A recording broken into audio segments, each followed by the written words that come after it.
नमस्कार, सुबह के 10 बज चुके हैं। वक्त हो चुका है बारो राजस्थान का। मैं हूं आपके साथ श्रुति श्रीवास्तव। तो कब आएंगे मुख्यमंत्री पे आपको बताते चले। इस वक्त की सबसे बड़ी खबर कि बीजेपी विधायक दल की बैठक पर अभी सस्पेंस फिलहाल बरकरार है।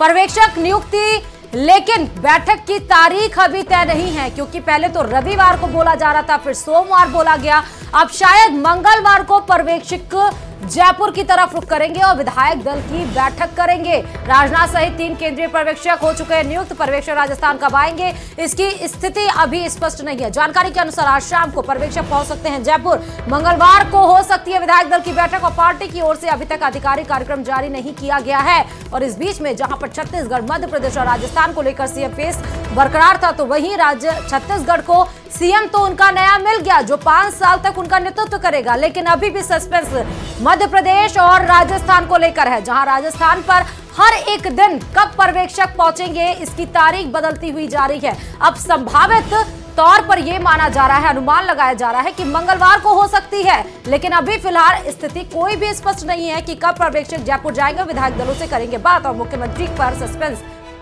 खुलेगा।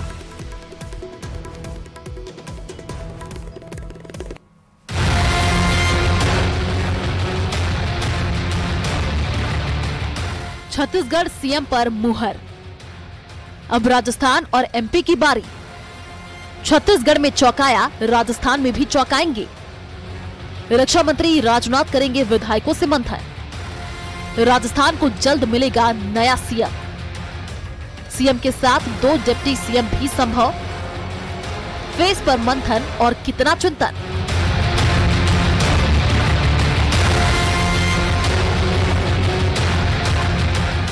ये सवाल हर किसी के मन में है कि राजस्थान का अगला सीएम कौन होगा, किसके सिर सीएम का ताज सजेगा। इसके लिए जयपुर से लेकर के दिल्ली तक बीजेपी में मंथन का दौर जारी है।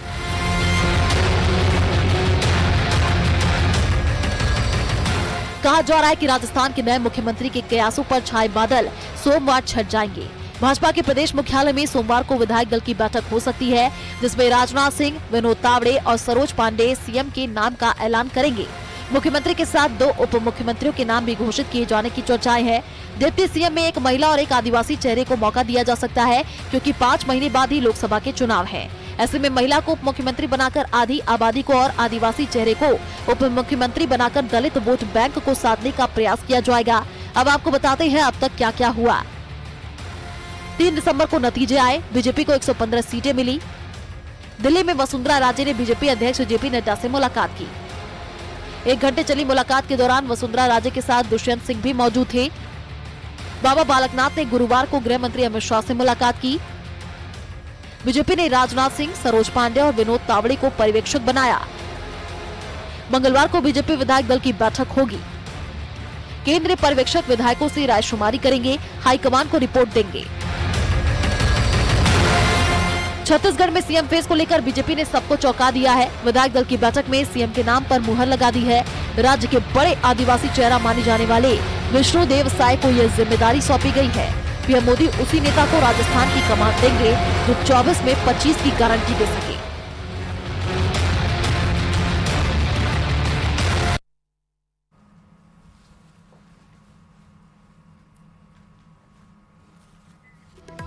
तो आपको बता दें कि बीजेपी विधायक दल की बैठक अभी इस पर सस्पेंस बरकरार है, लेकिन इस बीच में जैसा हमने आपको बताया कि छत्तीसगढ़ को विष्णुदेव साय के रूप में मुख्यमंत्री मिल गया है, जो कि आदिवासी चेहरा है और छत्तीसगढ़ में आदिवासी बाहुल्य क्षेत्र ही माना जाता है। यानी माना यह जा रहा है कि अब बता दें इस वक्त की बड़ी खबर सुखदेव सिंह गोगामेडी हत्याकांड से। इस वक्त की सबसे बड़ी खबर आपको बताते चले कि दोनों शूटर सहित 6 आरोपियों को कोर्ट में आज पेश किया जाएगा। पुलिस ने सभी 6 आरोपियों को 7 दिन के रिमांड पर लेने की बात बताई है। शूटर रोहित, नितिन सहयोगी, उधम सिंह 7 दिन के रिमांड पर भौंडासी जेल से प्रोडक्शन वारंट पर लाए गए हैं। 3 बदमाश भी हैं और साथ में 7 दिन के रिमांड पर 18 दिसंबर तक ये रिमांड मानी जा रही है। आज कोर्ट में पेशी होगी, जहां पर पुलिस अब इन सभी बदमाशों और शूटरों के साथ 7 दिन तक के लिए इन सब पर रिमांड मांगेगी और रिमांड में जाने के बाद पुलिस इनसे हर एक एंगल पे जांच करेगी। लेकिन देखना यह है कि आज कोर्ट के पेशी में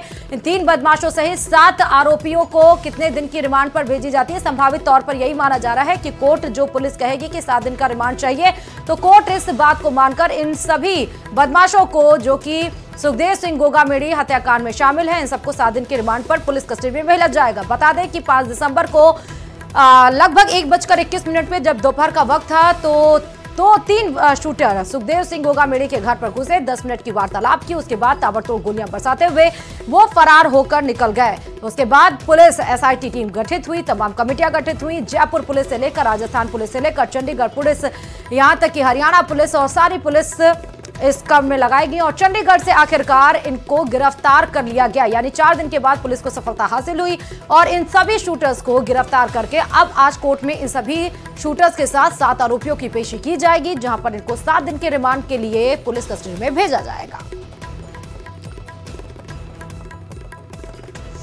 तो रोहित सहित नितिन फौजी सहित 7 आरोपियों को आज पुलिस कस्टडी में 7 दिन की रिमांड के लिए कोर्ट में पेशी के बाद लगभग संभावित है कि आज कोर्ट इनको पुलिस कस्टडी में भेजेगी 7 दिन के रिमांड के लिए, जहां पुलिस उनसे हर एंगल पे जांच करेगी। बता दें कि इस मर्डर की पुष्टि यानी कि इस मर्डर की जिम्मेदारी खुद रोहित गदारा ने ली थी, जो कि लॉरेंस बिश्नोई और गोल्डी बराड़ के गैंगस्टर में शामिल है।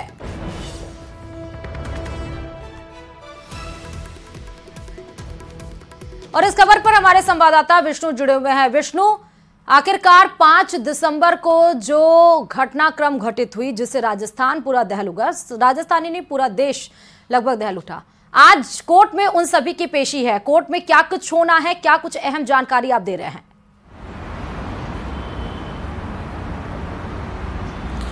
देखिए, इस वक्त की सबसे बड़ी ब्रेकिंग मैं आपको बताना चाहूँगा कि सभी आरोपियों को कोर्ट में पेश कर दिया गया है। अब आज सुरक्षा कारणों की वजह से अल सुबह ही मजिस्ट्रेट के घर पर सभी 6 आरोपियों को पेश कर दिया गया। ये इस वक्त की सबसे बड़ी खबर है कि दोनों शूटर नितिन फौजी, उसके अलावा रोहित सिंह और सहयोगी उधम सिंह के अलावा 3 जो अन्य बदमाश थे, जिनको भोंडसी जेल गुड़गांव से कल प्रोडक्शन वारंट पर जयपुर में लाया गया था, उन सभी 6 आरोपियों को जयपुर पुलिस ने सोडाला थाने से मजिस्ट्रेट के घर पेश कर दिया है और वहाँ से 7 दिन का रिमांड लिया है। यानी कि अब 18 दिसंबर तक सभी आरोपियों से पुलिस रिमांड के दौरान गहनता से पूछताछ करेगी। इस वक्त की सबसे बड़ी खबर है कि सभी 6 आरोपियों को अल सुबह सुरक्षा कारणों की वजह से ही पुलिस ने गुपचुप तरीके से सुरक्षा के माकूल बंदोबस्त के बीच में मजिस्ट्रेट के यहाँ पेश किया और उसके बाद सभी 6 आरोपियों को 18 दिसंबर तक रिमांड पर लिया है। इनमें 2 आरोपी शूटर रोहित सिंह है, उसके अलावा दूसरा नितिन फौजी है, तीसरा आरोपी उनका सहयोगी उधम सिंह है, जिससे चंडीगढ़ से गिरफ्तार किया गया था, और वहीं पर 3 आरोपी, उनमें भवानी सिंह उर्फ रोनी, उसका दूसरा साथी राहुल कोथल और तीसरा साथी सुमित यादव है। ये 3 जो आरोपी हैं, ये तीनों आरोपियों को कल जयपुर पुलिस भोंडसी जेल गुड़गांव से प्रोडक्शन वारंट पर लेकर आई थी और उसकी वजह यह है कि अब तक की पड़ताल में ये सामने आया कि विदेश में मौजूद वीरेंद्र चारण, जो कि राजू हत्याकांड में भी एक आरोपी बताया जा रहा है, वीरेंद्र चारण के इशारे पर ही भवानी सिंह उर्फ रोनी ने अपने साथी नितिन फौजी को इस हत्याकांड के लिए तैयार किया था, उसे जयपुर भेजा था और साथ में कुछ रकम के अलावा हथियारों की व्यवस्था भी भवानी सिंह उर्फ रोनी ने करवाई थी। एक बात पड़ताल में ये भी सामने आया कि भवानी सिंह उर्फ रोनी ने ही नितिन फौजी की पहचान यानी कि बातचीत जो है वो रोहित गोदारा, उसके अलावा रोहित गोदारा से भी करवाई थी और उन्हीं के इशारे के ऊपर, जबकि नितिन फौजी आर्मी से छुट्टियां काट करके जयपुर आया था, अपने घर महेंद्रगढ़ आया था, उसे तैयार किया, उनकी बातचीत करवाई और आखिरकार नितिन फौजी जयपुर आता है। यहाँ पर उसे रोहित जो सिंह है वो यहाँ पर उससे मिलता है। इसके बाद तीनों आरोपी वहाँ जाकर के सुखदेव सिंह गोगामेड़ी के हत्याकांड की वारदात को अंजाम देते हैं। तो इस वक्त की सबसे बड़ी अपडेट है कि सभी 6 आरोपियों को पुलिस ने 7 दिन के रिमांड पर लिया है। ठीक है, आप 7 दिन के रिमांड पर हो गया है, वो 7 दिन के रिमांड पर लाए जाएंगे। प्रोडक्शन वारंट क्या होता है, ये दर्शकों को बताइए विष्णु। देखिए, प्रोडक्शन वारंट होता है जब कभी कोई मुलजिम, कोई बदमाश किसी दूसरी जेल में बंद होते हैं तो उन्हें वहां से कोर्ट के जरिए आदेश लेकर के, विशेष आदेश लेकर के उनकी सुरक्षा में उनको दूसरे जिले में या जहां पर उनके साथ में किसी दूसरे मुकदमे में इन्वेस्टिगेशन होनी है, उन्हें वहां पर लाया जाता है। उन्हें तो ये प्रोडक्शन वारंट कहलाता है और इसी प्रोडक्शन वारंट को, क्योंकि तीनों जो आरोपी हैं भवानी सिंह उर्फ रोनी, उसके अलावा दूसरा आरोपी सुमित यादव और तीसरा राहुल कोथल, ये तीनों ही आरोपी महेंद्रगढ़ में पुलिस पर फायरिंग करने के मामले में बंद थे, जिन्हें हरियाणा के CIA ने गिरफ्तार किया था पिछले दिनों।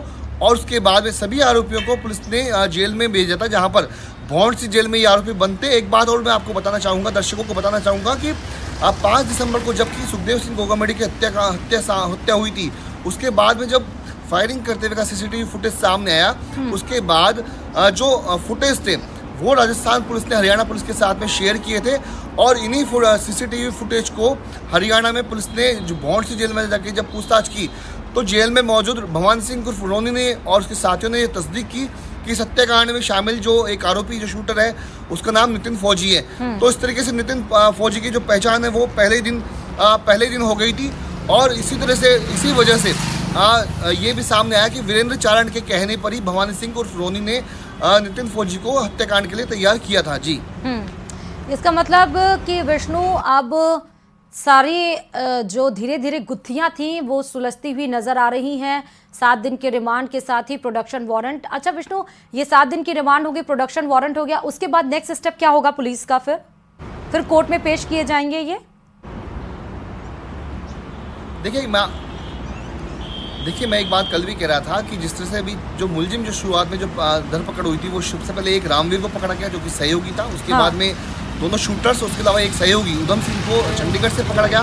तो कल तक 4 आरोपी गिरफ्तार हो चुके थे, जयपुर पुलिस की गिरफ्त में आ चुके थे महज 72 घंटों के भीतर, जो कि जयपुर राजस्थान की पुलिस ने आश्वासन दिया था धरने के दिन पर।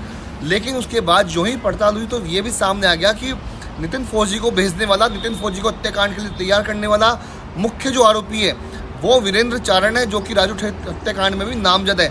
और वीरेंद्र चारण ने ही जो सुखदेव सिंह गोगामेडी है उसके हत्याकांड की सुपारी कहें कि जो मेन जो काम था वो भवानी सिंह और रोनी को सौंपा था सबसे पहले अक्टूबर महीने में। लेकिन भवानी सिंह ने आचार संहिता लागू होने की वजह से और लगातार पुलिस की सख्ती की वजह से ये काम नितिन फौजी को सौंपा। उसे पैसों का लालच दिया गया, उसे विदेश फर्जी पासपोर्ट के आधार पर विदेश भेजने का भी उसे झांसा दिया गया था। और इस तरह से नितिन फौजी अपने साथी भवानी सिंह के कहने पर जयपुर में आता है, यहाँ पर हत्याकांड की वारदात को अंजाम देता है। तो इस तरीके से जो पूरी कॉन्स्पिरेसी थी उसके कई मास्टरमाइंड है, उसमें सबसे ऊपर लॉरेंस बिश्नोई का सहयोगी साथी रोहित गोदारा है जिसने इस हत्याकांड की जिम्मेदारी ली थी। उसके बाद में दूसरा नाम सामने आता है वीरेंद्र चारण, जो कि 1 लाख रुपए का इनामी बदमाश है, जो कि इस वक्त बताया जा रहा है कि नेपाल में मौजूद है। वीरेंद्र चारण के बाद में नाम आता है भवानी सिंह का, जिसने नितिन फौजी को तैयार किया था। तो एक एक करके जो कड़ी से कड़ी जोड़ के जब पुलिस चल रही है तब तक 7 आरोपी जयपुर पुलिस की गिरफ्त में आ चुके हैं, जिनमें 2 शूटर हैं, 2 सहयोगी हैं और 3 आरोपी उसमें भौंडसी जेल में बंद मुख्य साजिश करता है। तो 7 आरोपी गिरफ्तार हो चुके हैं। 8वां जो नाम है, मुख्य नाम है, वो है वीरेंद्र चारण का, जो इस वक्त नेपाल में होना बताया जा रहा है। तो 7 आरोपी गिरफ्तार हो चुके हैं सभी। उनमें एक रामवीर जो है वो 8 दिन की रिमांड पर है, बाकी जो 6 आरोपी हैं वो आज 7 दिन के रिमांड पर लिए गए। और वहीं पर अब पुलिस के लिए चैलेंज है कि आखिरकार क्या जयपुर की पुलिस इस हत्याकांड में जो नामजद जो आरोपी है वीरेंद्र चारण, क्या उसे गिरफ्तार कर पाएगी, या फिर रोहित गोदारा जिसके खिलाफ रेड कॉर्नर नोटिस जारी कर दिया गया है, क्या रेड कॉर्नर नोटिस जारी करने के बाद में क्या जयपुर की पुलिस क्या रोहित गोदारा को पकड़ के ला पाएगी जयपुर में? क्योंकि कल बीजू जॉर्ज जोसेफ जो कि जयपुर के पुलिस कमिश्नर, उन्होंने कहा था कि हाँ, हम मानते हैं कि अब तक आरोपी गिरफ्तार नहीं हो पाए, लेकिन अब उनको हम यहाँ पर लेकर के आएंगे। जी, और सबसे अहम बात है विष्णु कि रोहित की बात हो या नितिन फौजी की बात हो, दोनों ही आर्मी बैकग्राउंड से आते हैं। रोहित के पिताजी आर्मी बैकग्राउंड से, नितिन का तो खुद सिलेक्शन बहरोड में हुआ था। तो सोचिए कि जो आर्मी, जो पुलिस देश की सुरक्षा के लिए रहती है, सिक्योरिटी की रहती है, वो इतने बड़े हत्याकांड में शामिल हो जाए, उस पर भी एक सवालिया निशान है। और सबसे बड़ी बात आपने कही विष्णु कि जो मेन मास्टरमाइंड है, जो जड़ है रोहित गोदारा, उस तक इन शूटरों के जरिए पुलिस कैसे पहुंचेगी?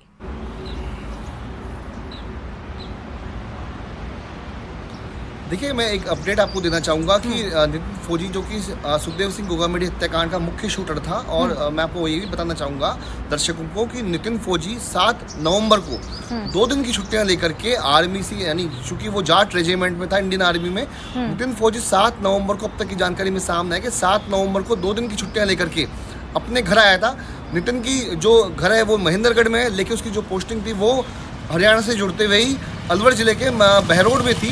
2 दिन की छुट्टियों पे नितिन जब घर पर आया तो बताया ये भी जा रहा है कि भवानी सिंह और रोनी, जो कि जिसकी गैंग RR गैंग के नाम से नहीं, रोनी भवानी सिंह की जो गैंग है वो भवानी सिंह को रोनी उर्फ रोनी राजपूत भी कहा जाता है अपराध जगत की दुनिया में, और इसकी गैंग का नाम RR गैंग इसकी गैंग का नाम होना बताया जा रहा है। तो ऐसे में जब छुट्टियों पर नितिन फौजी अपने घर गाँव आया तभी भवानी सिंह की अपनी ही किसी मुकदमे के मामले में किसी आरोपी से उसका झगड़ा चल रहा था और ये लोग 9 नवंबर को जबकि अपने घर से दूसरे व्यक्ति से बदला लेने के लिए निकले तो झगड़े की सूचना पर पुलिस मौके पर पहुंचती है। महेंद्रगढ़ जिले की मैं बात कर रहा हूँ और वहीं पर पुलिस को देख करके बदमाशों ने यानी भवानी सिंह, उसके साथ ही नितिन फौजी और अन्य बदमाशों ने पुलिस पर फायरिंग की, जिसके बाद ये लोग फरार हो गए।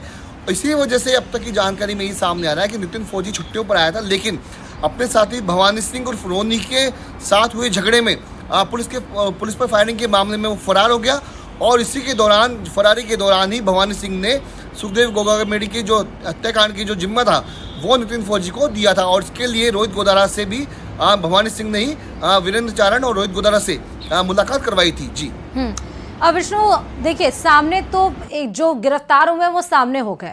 रोहित गोदारा ने जिसने जिम्मेदारी ली है उसने सोशल पोस्ट किया, लेकिन क्या इन दोनों के बीच में, एक विदेश में बैठा हुआ है, एक 3 देश में गिरफ्तार हो गए, इन दोनों के बीच में क्या कहीं कोई और भी रूटेड है जो छिपा हुआ है, जिसका राज नहीं खुल पा रहा है, जिसका नाम अभी आना बाकी है? जहीं कहीं सूत्रों के हवाले से आपको कोई खबर ऐसी मिली है कि जो इन दोनों के बीच में मेन लिंक हो?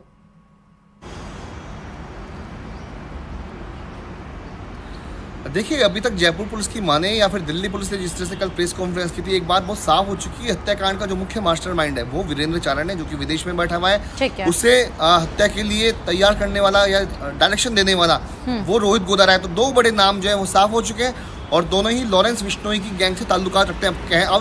अब एक बात पुलिस को जो साफ करनी है वो ये कि क्या लॉरेंस बिश्नोई ने ही क्या रोहित गोदारा और वीरेंद्र चारण को इस हत्याकांड की जिम्मा दिया था, और क्या रोहित गोदारा और वीरेंद्र चारण ने इसीलिए भवानी सिंह और रोनी को इसका जिम्मा दिया, लेकिन भवानी सिंह और रोनी ने इस बात से इनकार कर दिया, उसने कुछ मजबूरी जताई और आखिरकार जो नया जो फौजी था नितिन फौजी की करीब 1 साल पहले ही उसकी शादी हुई थी, उसे तैयार किया गया, उसे पैसों को लालच दिया गया और आखिरकार हथियार दे करके यहाँ पर भेजा गया। 2 जिगाना पिस्टल इसमें होने के हत्याकांड में जो वारदात में प्रयुक्त होने की जानकारी भी सामने आई है। जिगाना पिस्टल को इसमें यूज किया गया। आप देखिए, इसी जिगाना पिस्टल के जरिए नवंबर महीने में राजू शेठ का मर्डर भी किया गया था। अत्याधुनिक जो ये पिस्टल्स हैं जिनमें करीब 50 से 60 राउंड ये हथियार कारतूस ये दोनों जो शूटर लेकर आए थे। साथ में ये भी कहा गया कि ये दोनों शूटर जब सुखदेव सिंह गोगामेडी का मर्डर करने के लिए वहाँ पर जाएंगे और वहाँ पर जो भी मौजूद होगा, यदि वहाँ फायरिंग होती है तो ये फायरिंग करने मतलब मर्डर करने से ना चुके, जो कोई कमरे में मिले, जो कोई सुखदेव सिंह गोगामेडी के साथ में मिले उसे वहीं पर खत्म कर डालें। और आखिरकार नितिन फौजी और रोहित सिंह ने किया भी वही। रोहित सुखदेव गोगामेडी के साथ में वहाँ पर जो मौजूद था नवीन सिंह शेखावत, जो उनको लेकर के गया था, उसे मार डाला गया। उसकी सिक्योरिटी गार्ड को वहाँ पे फायरिंग की गई। बाहर भागते वक्त में जो स्कूटी चालक था उसको भी फायरिंग करके घायल कर दिया गया। जी, तमाम कारों का इस्तेमाल किया गया, फिर उसके बाद ट्रेन से सफर करके भागे, लेकिन कहते हैं कि पुलिस की नज़र से नहीं बच सकता है। अब विष्णु, बताना ये है कि आगे पुलिस और क्या क्या करेगी इनके साथ?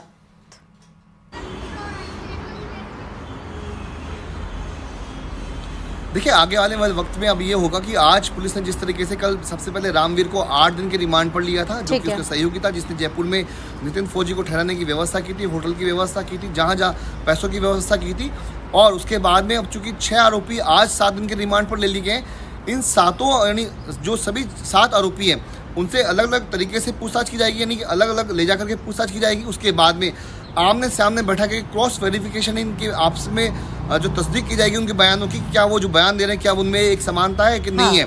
तो इस तरह से अभी रिमांड के दौरान उनसे गहनता से पूछताछ होगी। उसके अलावा जयपुर की पुलिस वापस से सीन रिक्रिएशन का काम भी कर सकती है। अच्छा। अभियुक्तों को उन जगहों पर ले जाया जाएगा जहाँ पर वो लोग ठहरे थे। जब वो लोग तस्दीक करेंगे, वो शिनाख्त करेंगे कि हम ये लोग यहाँ ठहरे थे, हम इस रास्ते से होकर के यानी जयपुर में अजमेर रोड पर बगरू से होकर के हम लोग, और सबसे पहले सुजानगढ़ गए, वहाँ से हम हिसार गए, हिसार के बाद में हम लोग चंडीगढ़ गए, कुल्लू मनाली गए।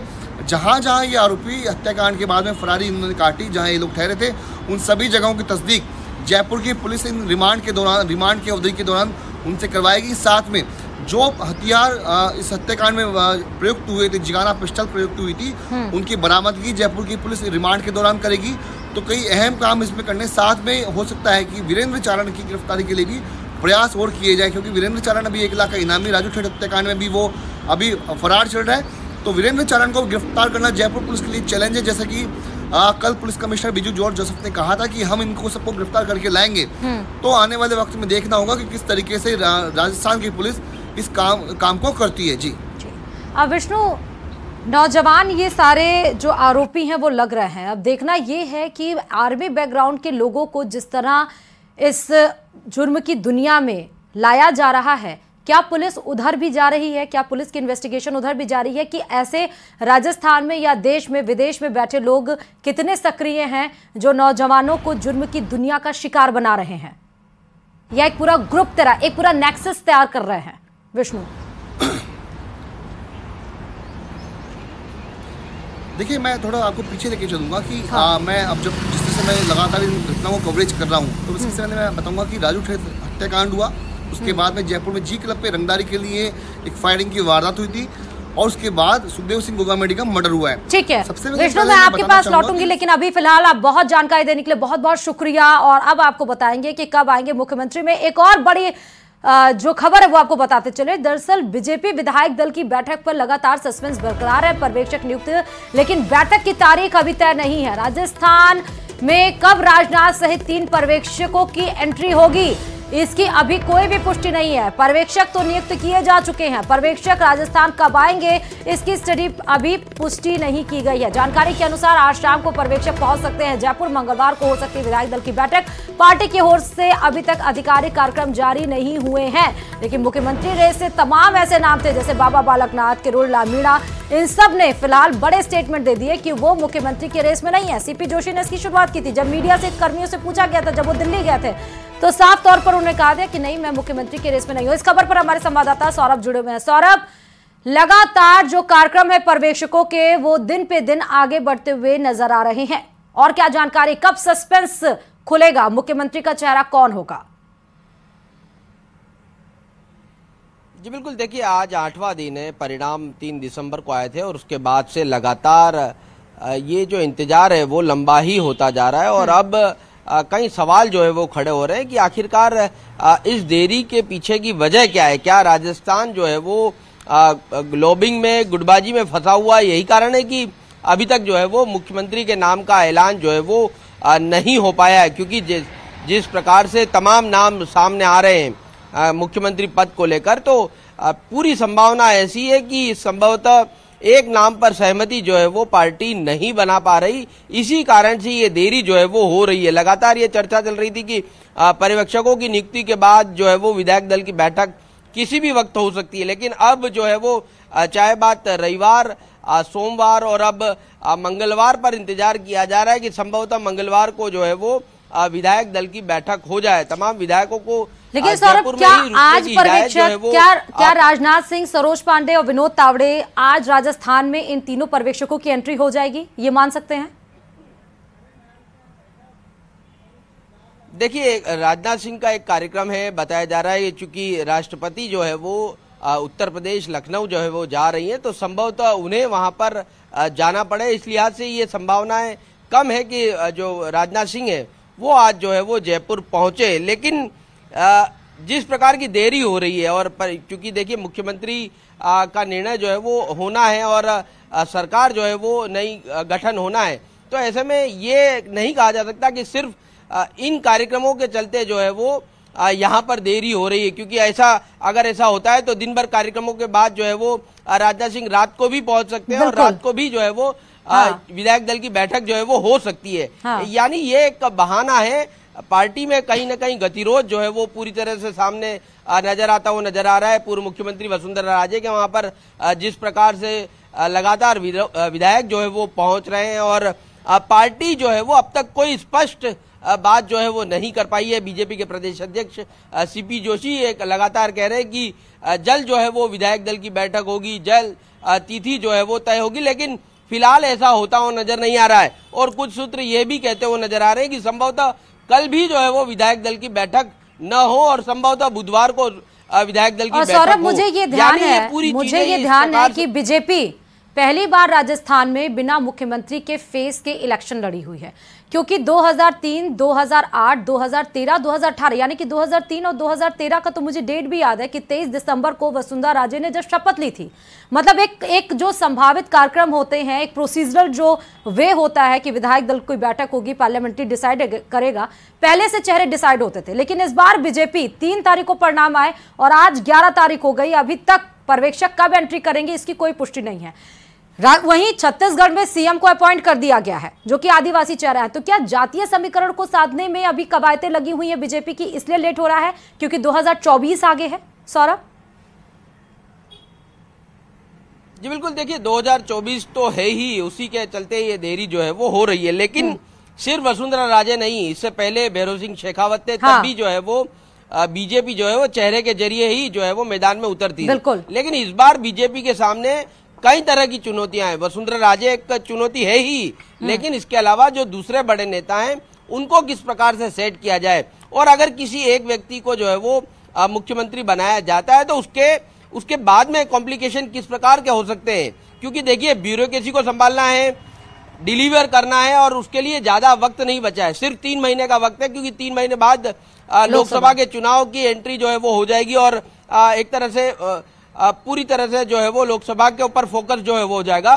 तो जो भी मुख्यमंत्री बने, क्योंकि देखिए बीजेपी ने जिस प्रकार के मुद्दे उठाए, भ्रष्टाचार, कानून व्यवस्था, महिला अत्याचार, रोजाना इस प्रकार की घटनाएं जो है वो सामने आ रही हैं। तो जिस दिन से बीजेपी सत्ता संभालेगी उसी दिन से उसके ऊपर यही सवाल जो है वो पूछे जाएंगे। तो ऐसा मुख्यमंत्री होना चाहिए जो इन तमाम चीजों पर फोकस भी करे और इन्हें कंट्रोल भी कर पाए। तो ऐसा मुख्यमंत्री कौन हो सकता है, उसकी तलाश जो है वो जारी है। लेकिन एक बात ये भी है कि केंद्रीय आलाकमान क्या कुछ करता है ये बीजेपी के प्रदेश नेताओं को भी मालूम नहीं होता। चाहे बात छत्तीसगढ़ में हमने देख लिया किस प्रकार से चौंकाने वाला फैसला जो है वो हुआ है, आज मध्य प्रदेश का संभवतः फैसला जो है वो हो जाएगा। ऐसे में राजस्थान में भी यही उम्मीद की जा रही है कि चौंकाने वाला फैसला जो है वो आने वाला है और सब कुछ तय हो गया। ये भी जानकारी मिल रही है कि आलाकमान ने जो है वो राजस्थान का फॉर्मूला तय कर लिया है, अब सिर्फ नाम का ऐलान होना बाकी है। जिस दिन यहाँ पर विधायक दल की बैठक होगी उसी दिन माना जा सकता है कि मुख्यमंत्री के नाम का फैसला जो है वो हो जाएगा।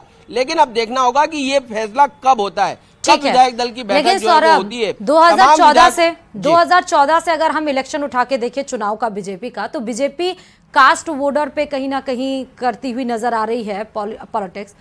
2014 से देखा जाए तो जो ओबीसी कैडर है वो बीजेपी की तरफ ज्यादा अट्रैक्ट हुआ है। इसका मतलब ये कि अगर आदिवासी चेहरा छत्तीसगढ़ में उतार दिया गया है तो क्या संभावित दलित चेहरा एमपी में उतारा जाएगा, ठाकुर या बड़े कैडर के एक कैंडिडेट को सीएम फेस के तौर पर उतारा जाएगा राजस्थान में? और उन रेस में तो बाबा बालकनाथ और किरोड़ीलाल मीणा जो कि सोशल मीडिया पे ट्रेंड कर रहे थे, उन्होंने तो पहले ही कह दिया कि वो सीएम रेस से बाहर है। जी बिल्कुल, देखिए राजस्थान को लेकर निर्णय किस प्रकार से होता है, मध्य प्रदेश को लेकर निर्णय किस प्रकार से होता है, ये सिर्फ 2 लोगों को मालूम है, प्रधानमंत्री नरेंद्र मोदी और गृह मंत्री अमित शाह। ये किस प्रकार के फैसले लेते हैं, ये हमने पिछले तमाम फैसले देखे। ये बिल्कुल आम लोग जो सोचते हैं उससे बिल्कुल अलग फैसले जो है वो इनके द्वारा लिए जाते हैं। लेकिन छत्तीसगढ़ में आदिवासी चेहरा जो है वो हो चुका है, मध्य प्रदेश में संभावना जताई जा रही है कि ओबीसी चेहरा जो है वो आने वाला है। अब राजस्थान में क्या सामान्य वर्ग की तरफ बीजेपी बढ़ती हुई नजर आ रही है, क्योंकि पिछले देख ही लिया कि वसुंधरा राजे जो है वो किस प्रकार से आगे आई थी। अब जी ओके सौरभ, बहुत बहुत शुक्रिया तमाम जानकारी देने के लिए। इस खबर पर खबरों में आगे बढ़ते बताते चले कि बीजेपी प्रदेश अध्यक्ष सीपी जोशी ने एक बड़ा बयान देते हुए कहा कि मुख्यमंत्री के पद को लेकर किसी तरह का सस्पेंस नहीं है, पर्यवेक्षक जल्द ही आएंगे और मुख्यमंत्री का नाम तय होगा और इसके बाद मुख्यमंत्री के नाम की घोषणा कर दी जाएगी। वहीं वसुंधरा राजे के सवाल पर उन्होंने क्या कुछ कहा है आपको सुना देते हैं। विधायक दल की बैठक भी नियत होगी और उसके बाद आगामी सारी प्रक्रियाएं होगी। आज छत्तीसगढ़ के सीएम की जो नियुक्ति हो गई है, अब राजस्थान में सस्पेंस क्यों बना हुआ है? कोई बहुत शीघ्र यहाँ भी होने वाला है, अच्छा होगा बहुत शीघ्र। वसुंधरा राजे के घर पर भी कई विधायकों का आना जाना लगा हुआ है, क्या इस चीज को किस नजरिए से देखा जा सकता है? देखिए, जीते हुए जनप्रतिनिधि, चूंकि ये पार्टी की राष्ट्रीय उपाध्यक्ष है, पूर्व मुख्यमंत्री रही हैं, सब लोग सभी जनप्रतिनिधि अपने वरिष्ठ नेताओं से मिलाने का कार्यक्रम चल रहा है। तो मैं सोचता हूं कि और ये पार्टी कार्यालय भी सभी कार्यकर्ताओं का एक श्रद्धा का केंद्र है। ये सिर्फ ईंट मिट्टी सीमेंट का एक स्ट्रक्चर नहीं, हजारों लाखों कार्यकर्ताओं की तपस्या का, श्रद्धा का एक केंद्र है। और जिस पार्टी को बनाने में और यहाँ तक पहुँचाने में हजारों कार्यकर्ताओं ने अपना जीवन खपा दिया, उन्हीं की तपस्या के कारण पार्टी शीर्ष तक पहुँची है।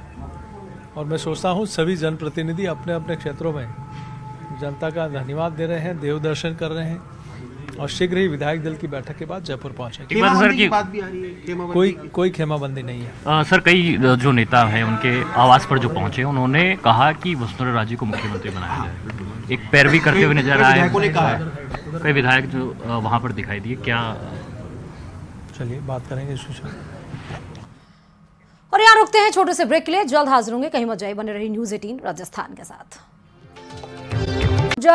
शहर के राउंड पर निकली और उन्होंने सफाई व्यवस्था को लेकर मेयर पर दौरा कर रही हैं, लेकिन सफाई व्यवस्था को लेकर जिस तरह सड़कों के हालात हैं, सड़क के किनारे जिस तरह सफाई सुबह से नहीं हो रही है, उस पर उन्होंने सौम्या गुर्जर ने नाराजगी जताई है। सफाई व्यवस्था को लेकर सभी CASO को निर्देश दिए गए हैं। सफाई मामले में ढिलाई नहीं बरतने की बात भी कही गई है। अधिकारी कर्मचारियों को लापरवाही दिखाई दी तो होगी सख्त से सख्त कार्रवाई। सौम्या गुर्जर जब मेयर सौम्या गुर्जर सड़कों पर निकली तो सड़क किनारे बड़े कचरे और गंदगी के अंबार को देखकर उनका पारा हाई हो गया। सौम्या गुर्जर ने साफ तौर पर कह दिया कि अधिकारियों को कि क्यों सफाई व्यवस्था नहीं होगी, अगर इसमें ढिलमिल रवैया अपनाया गया तो कार्रवाई होगी।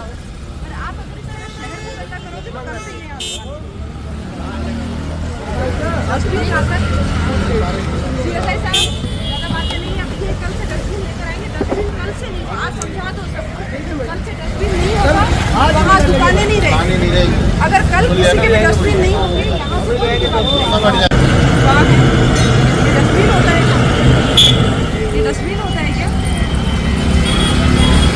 डस्टबिन होता है?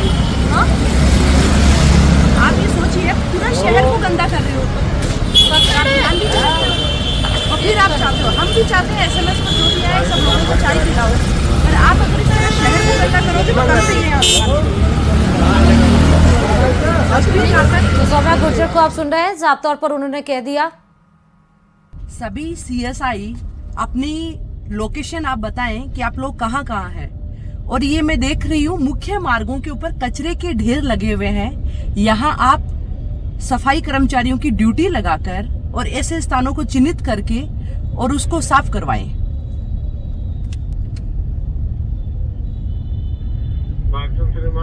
अमर जवान ज्योति। भागचंद जी, यहाँ महिला आयोग के सामने कचरे का ढेर हर दिन लगता है। इसको अब आगे से कभी यहाँ कचरा इकट्ठा नहीं होना चाहिए और यहाँ कचरा फैलाने वालों के खिलाफ कार्रवाई करिए।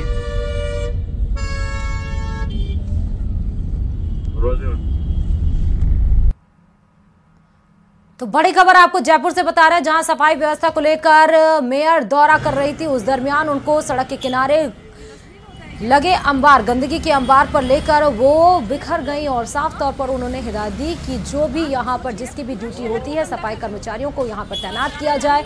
अगर कोई नहीं मानता, उसके बाद भी गंदगी मचाता है तो उसके ऊपर कार्रवाई की जाए। तस्वीरों में देख सकते हैं किस तरह रेहड़ी पटरी वाली चाय की दुकान पर वो गई, जो कि लगाया हुआ एक ठेला, और उससे वो पूछ रही हैं कि कहाँ डस्टबिन है, इनको डस्टबिन क्यों नहीं मुहैया कराया गया है, आप लगाइए, चाय पिलाइए, लोग आएँ आपकी दुकान पर और चाय पिएं। लेकिन इस तरह शहर में गंदगी मचाने का किसी को भी हक नहीं है। और वहीं गहलोत सरकार में मंत्री रहे और निम्बाहेड़ा के पूर्व विधायक उदयलाल आंजना बीजेपी उम्मीदवार के खिलाफ चुनाव हार गए हैं। ऐसे में आंजना ने हार के लिए बीजेपी पर हमलों की बौछार कर दी। बीजेपी पर निशाना साधते हुए आंजना ने कहा कि उन्हें हारने के लिए पैसे बांटे गए हैं, और क्या कुछ कहा है वो भी आपको सुना देते हैं। डेवलपमेंट का मुझे प्यार भी मिला है, लोगों के सम्मान भी था। चुनाव लड़ा जब कहीं से नहीं लड़ा, लेकिन मेरे क्षेत्र में पैसे का दुरुपयोग चलन बहुत ज़बरदस्त हुआ है। गांव में पाइजब बांटी गई है, लोगों को कस्में दिलाई गई है। बाकी मैंने तो पहले वाले उस चुनाव में 1,10,000 वोट लिए थे और इस बार 1,12,000 वोट लिए, तो मुझे तो अपने कार्यकाल पर पूरा है कि मैंने जो काम किया उसका जनता ने सराहा है। लेकिन अब बेचारे आदिवासी और गरीब तबका पैसे के प्रभाव में आ ही जाता है, इसमें कोई दो राय नहीं है। इसके अलावा कोई कारण नहीं रहा मेरे हार का कि पैसे बांट करके मेरे को हराया गया, बाकी में नहीं आता हैं जहां पे प्रधानमंत्री नरेंद्र मोदी विकसित भारत 2047 का शुभारंभ करते हुए नजर आ रहे हैं। विश्वविद्यालय के कुलपतियों को पीएम मोदी का संबोधन भी है कि ऐसा क्या करें कि भारत तेजी से विकसित बने। आप जिस क्षेत्र में हैं वहां ऐसा क्या हो, किस तरह हो कि भारत विकसित बनने के अपने मार्ग में तेजी से आगे बढ़े। साथियों, विकसित बनने के अपने मार्ग में तेजी से आगे बढ़े। साथियों, आप जिन एजुकेशन इंस्टीट्यूट को रिप्रेजेंट करते हैं वहां आपको देश की युवा ऊर्जा को इस एक लक्ष्य के लिए चैनलाइज करना है।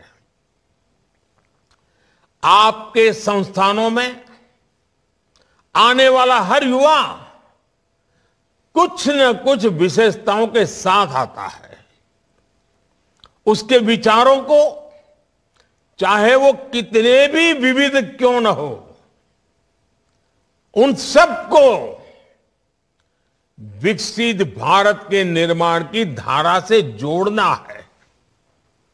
मैं चाहूंगा कि आप सभी विकसित भारत @2047 के विजन में कंट्रीब्यूट करने के लिए अपने दायरे से बाहर जाकर भी सोचें, आउट ऑफ बॉक्स सोचें। देश के हर कॉलेज और यूनिवर्सिटी में अधिक से अधिक युवा इस अभियान में शामिल हो सके, इसके लिए भी आपको विशेष अभियान चलाना चाहिए, नेतृत्व करना चाहिए, सरल भाषा में चीजों को व्याख्यायित करना चाहिए। आज ही MyGov के अंदर विकसित भारत @2047 सेक्शन लॉन्च हुआ है। इसमें विकसित भारत के विजन के लिए आइडियाज का एक सेक्शन है। इसलिए इसमें ऐसे आइडिया चाहिए जिसमें वर्णन हो कि मैं स्वयं भी क्या कर सकता हूं। और आइडिया में जैसे आई सबसे पहले हैं, इंडिया में भी आई सबसे पहले है। यानी अगर हमें सफलता पानी है, लक्ष्यों की प्राप्ति करनी है, उचित परिणाम लाना है, तो स्वयं के आय से ही शुरू होता है। इस MyGov पर, इस ऑनलाइन आइडियाज के पोर्टल पर 5 अलग अलग थीम्स पर सुझाव दिए जा सकते हैं। सबसे बेहतरीन 10 सुझावों के लिए पुरस्कार की भी व्यवस्था की गई है। साथियों, जब मैं सुझावों की बात करता हूं तो आपके सामने खुला आसमान है। हमें देश में एक ऐसी अमृत पीढ़ी को तैयार करना है जो आने वाले वर्षों में देश की कर्णधार बनेगी। तो विकसित भारत 2047, सर्दी ने अपने तेवर पूरी तरह दिखाने शुरू कर दिए हैं। सर्दी के बढ़ते सितम को देखते हुए भक्तों ने भगवान राधे कृष्ण को ऊनी वस्त्र का चोला ओढ़ाया और इसके साथ ही भगवान के सर्दी के पकवानों को भी भोग लगाया जा रहा है।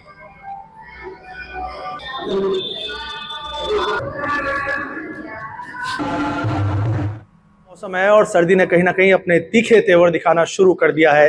लोग बाग ऊनी वस्त्र पहन रहे हैं, गर्म भोजन का आनंद ले रहे हैं। कहीं ना कहीं भगवान भी इससे अछूते नहीं है। इस सर्दी से कहीं भगवान भी बचते हुए नजर नहीं आ रहे हैं। हम खड़े हैं दूधाधारी मंदिर में। आप देख सकते हैं कितनी सुंदरता से भगवान का श्रृंगार किया गया है। भगवान को शॉल उड़ाई गई है, उन्हीं वस्त्र धारण किए गए हैं, उन्हीं कैप पहनाई गई है। यही नहीं, मफलर भी उड़ाया गया है ठाकुर जी को। हमारे साथ कल्याण जी हैं, इस मंदिर के पुजारी हैं। आइए इनसे बात करते हैं।